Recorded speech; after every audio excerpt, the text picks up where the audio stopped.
Hi hello, ഇപ്പോൾ സമയം 4:30 ആവാനായി. അപ്പോൾ മക്കൾ ഇവിടെ സ്കൂളിൽ വിട്ട് വന്നിട്ട് ചായ കുടിക്കുകയാണ്. കുട്ടികൾക്ക് കഴിക്കാനായിട്ട് ബേക്കറിയാണ് കേട്ടോ കൊടുത്തത്. ഇന്നും എന്തെങ്കിലുമൊക്കെ കടി ഉണ്ടാക്കലുണ്ട്. ഇന്ന് കടി ഉണ്ടാക്കാനൊന്നും പറ്റിയിട്ടില്ല. ഇന്ന് രാവിലെ മുതലേ കുറുമ്പായിരുന്നു കേട്ടോ, അതുകൊണ്ട് കടിയൊന്നും ഉണ്ടാക്കാൻ അങ്ങനെ കഴിഞ്ഞില്ല.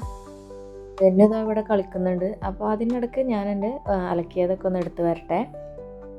എല്ലാം അപ്പുറത്ത് കളിക്കുന്നുണ്ട് കേട്ടോ. അങ്ങനെ വൈകുന്നേരം ബാങ്കൊക്കെ കൊടുത്ത് നമസ്കാരമൊക്കെ കഴിഞ്ഞതിന് ശേഷം ഞാൻ കിച്ചണിലോട്ട് വന്നതാണ്. കുട്ടികളെ പഠിപ്പിക്കേണ്ടൊക്കെ ഒരു സമയമാണല്ലേ. അപ്പോൾ ഇന്ന് സെന്നുവിന് ഹോംവർക്കൊന്നും കാര്യമായിട്ട് കൊടുത്തു വിട്ടിട്ടുണ്ടായിരുന്നില്ല. ഞാനിവിടെ നാളത്തേക്കുള്ള കുറച്ച് കാര്യങ്ങളൊക്കെ ഒന്ന് ഒരുക്കി വെക്കുകയാണ്. അതായത് രാവിലെ നമ്മൾ മീൻ കറി വെക്കാമെന്ന് വിചാരിക്കുന്നുണ്ട്. മീൻ വൈകുന്നേരം തന്നെ നന്നാക്കി കഴുകി ഫ്രിഡ്ജിൽ വെച്ചിട്ടുണ്ട്. ഇങ്ങനെ നമ്മുടെ സവാള, ഇഞ്ചി, വെളുത്തുള്ളിയൊക്കെ കഴുകിയിട്ട് ഒന്ന് അരിഞ്ഞെടുക്കണം. ഇഞ്ചി വെളുത്തുള്ളി ഞാൻ ഈ ഒരു ചെറിയൊരു ബോക്സിലാക്കി വെക്കുകയാണ്. പിന്നെ അതൊന്ന് ചതച്ചെടുത്താൽ മതിയല്ലോ. ഇനി നമുക്ക് തക്കാളി കൂടി കട്ട് ചെയ്ത് ഈ ഒരു പാത്രത്തിലാക്കുകയാണ്.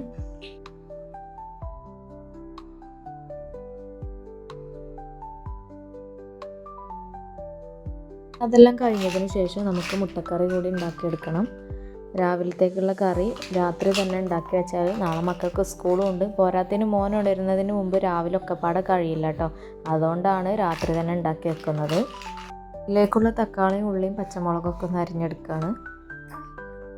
അപ്പോൾ മുട്ടക്കറിയുടെ റെസിപ്പി ഇതിൽ ഡീറ്റെയിൽ ആയിട്ട് കാണിക്കുന്നുണ്ട്. കുറഞ്ഞ ഇൻഗ്രീഡിയൻസ് വെച്ചിട്ട് നമുക്ക് സിമ്പിളായിട്ട് ഉണ്ടാക്കിയെടുക്കാൻ പറ്റുന്ന ഒരു മുട്ടക്കറിയുടെ റെസിപ്പി നോക്കാം. ഞാനിവിടെ ഒരു ചട്ടി വെച്ച് കൊടുത്തിട്ടുണ്ട്. അതിലേക്ക് നമ്മൾ അരിഞ്ഞു വെച്ച സവാളയും അതേപോലെ തന്നെ തക്കാളിയും പച്ചമുളകൊക്കെ ഒന്ന് ഇട്ട് കൊടുക്കുകയാണ്. വളരെ സിമ്പിളാണ് കേട്ടോ. 5 മിനിറ്റ് കൊണ്ട് നമുക്കിത് ഉണ്ടാക്കിയെടുക്കാം. എന്നിട്ട് അതിലേക്ക് ഉള്ള പൊടികളൊക്കെ ഒന്ന് ചേർത്ത് കൊടുക്കണം. ആദ്യം തന്നെ മഞ്ഞൾപ്പൊടിയാണ് ഇട്ട് കൊടുക്കുന്നത്. പിന്നെ ഒരു തരി മുളക് പൊടി, പിന്നെ കുറച്ച് ഉപ്പിട്ട് കണ്ട് ഒരു ഗ്ലാസ് വെള്ളം ഒഴിച്ചിട്ട് സിമ്മിലിട്ട് മൂടി വെച്ചിട്ട് വേവിക്കുകയാണ് നമ്മൾ ചെയ്യുന്നത്. എന്നിട്ട് അതൊന്ന് തിളച്ച് വെന്ത് വരട്ടെ. അരിഞ്ഞു വെച്ചിട്ടുള്ള ആ ഒരു പച്ചക്കറിയൊക്കെ ഒന്ന് ഫ്രിഡ്ജിൽ എടുത്ത് വെക്കുകയാണ്. ഇനി നമുക്ക് മുട്ടക്കറിയിലേക്ക് കുറച്ച് തേങ്ങ വേണം. അപ്പോൾ അതൊന്ന് ചിരണ്ടി എടുക്കട്ടെ. ഇനി നമുക്കിത് നന്നായിട്ട് അരച്ചെടുക്കണം. അപ്പോൾ തേങ്ങയിലേക്ക് പ്രത്യേകിച്ചൊന്നും ചേർക്കണ്ട. വെള്ളം ഒഴിച്ചിട്ട് ഒന്ന് നന്നായിട്ട് പച്ചത്തേങ്ങ അരച്ചെടുത്താൽ മതി. അപ്പോഴത്തേക്കും ഉള്ളിയൊക്കെ തിളച്ച് വെന്ത് നല്ല സോഫ്റ്റായിട്ട് കിട്ടിയിട്ടുണ്ട്. ഈ ഒരു സമയത്ത് നമ്മൾ ഒരു മുട്ട പൊട്ടിച്ച് ഇതിലേക്ക് ഒഴിക്കണം.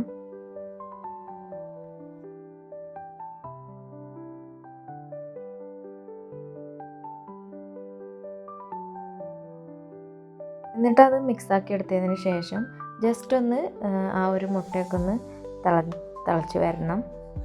എന്നിട്ട് അതിലേക്ക് നമ്മൾ അരച്ച് വെച്ചിട്ടുള്ള ഈ ഒരു തേങ്ങ കൂടി ചേർക്കുകയാണ്.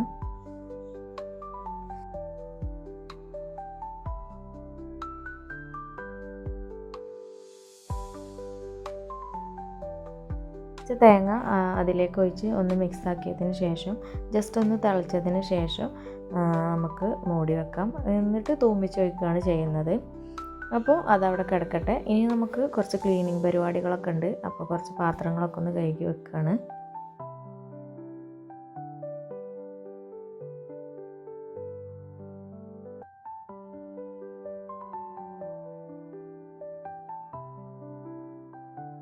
മോൻക്ക് കുറുക്ക് കൊടുക്കാനുള്ള സമയമായി. അപ്പോൾ ഇത് പാത്രം ഒന്ന് കഴുകി വെച്ചിട്ട് വേണം മോൻക്ക് കൊടുക്കാൻ.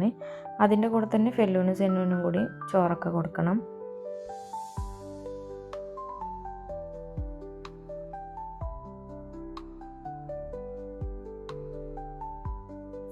ഇനി സിങ്കൊക്കെ ഒന്ന് കഴുകി കൗണ്ടർ ടോപ്പൊക്കെ ഒന്ന് തുടച്ചെടുക്കണം. അപ്പോൾ ഇതിൻ്റെ ഇടയിൽ ഞാൻ മോൻ്റെ കാര്യങ്ങളൊക്കെ ചെയ്ത് കൊടുത്തിട്ടുണ്ടായിരുന്നു കേട്ടോ. അവന് കുറുക്കൊക്കെ കൊടുത്തു, മക്കൾക്ക് ചോറൊക്കെ കൊടുത്തിട്ടുണ്ടായിരുന്നു കേട്ടോ. അവർ വീണ്ടും അവിടെ കളിക്കുന്നുണ്ട്. നമ്മൾ ചപ്പാത്തിയാണ് കേട്ടോ ഉണ്ടാക്കുന്നത്. അപ്പോൾ അതിനുള്ള വെള്ളമൊക്കെ ഒന്ന് എടുത്ത് വെക്കുകയാണ്. അതിൻ്റെ കൂടെ തന്നെ ചായക്കുള്ള വെള്ളം കൂടി എടുത്ത് വെക്കുന്നുണ്ട്. അതിന് ശേഷം നമ്മുടെ ഗ്യാസ് സ്റ്റൗവൊക്കെ ഒന്ന് കഴുകി വെക്കുകയാണ്. അവിടേക്ക് ഒന്ന് തുടച്ചിടണം. അങ്ങനെ അടുക്കളയിലെ പണിയൊക്കെ ഏകദേശം ഇവിടെ കഴിഞ്ഞു.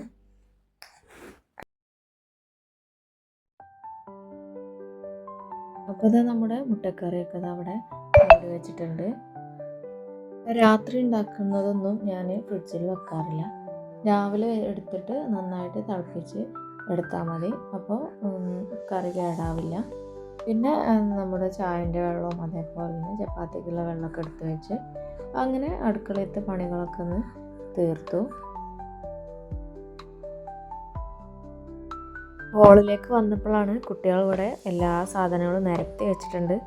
ഇനി നമുക്ക് അതൊക്കെ ഒന്ന് അടുക്കി പെറുക്കി അതത് സ്ഥാനത്തേക്ക് വെക്കണം. ഇങ്ങനെ ചെയ്യുന്ന സമയത്ത് കുട്ടികളും എൻ്റെ കൂടെ ചില സമയത്തൊക്കെ കൂടാറുണ്ട്. ചില ദിവസങ്ങളൊക്കെ അവരും എന്നെ സഹായിക്കാറുണ്ട് കേട്ടോ. അങ്ങനെ അതൊക്കെ ഒന്ന് പെട്ടെന്ന് എടുത്ത് വെക്കട്ടെ.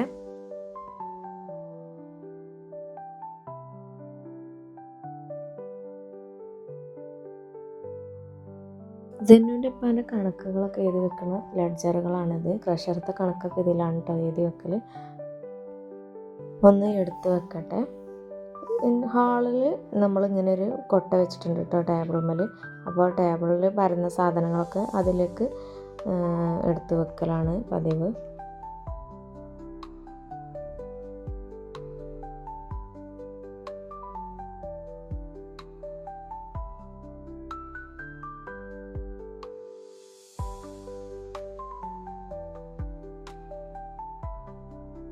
അപ്പോൾ ഞാനിതൊക്കെ ചെയ്യുന്നത് കണ്ട് സെന്നു അവൾ റൂമത്തെ കാര്യങ്ങളൊക്കെ ഒന്ന് എടുത്ത് വെക്കുകയാണ്.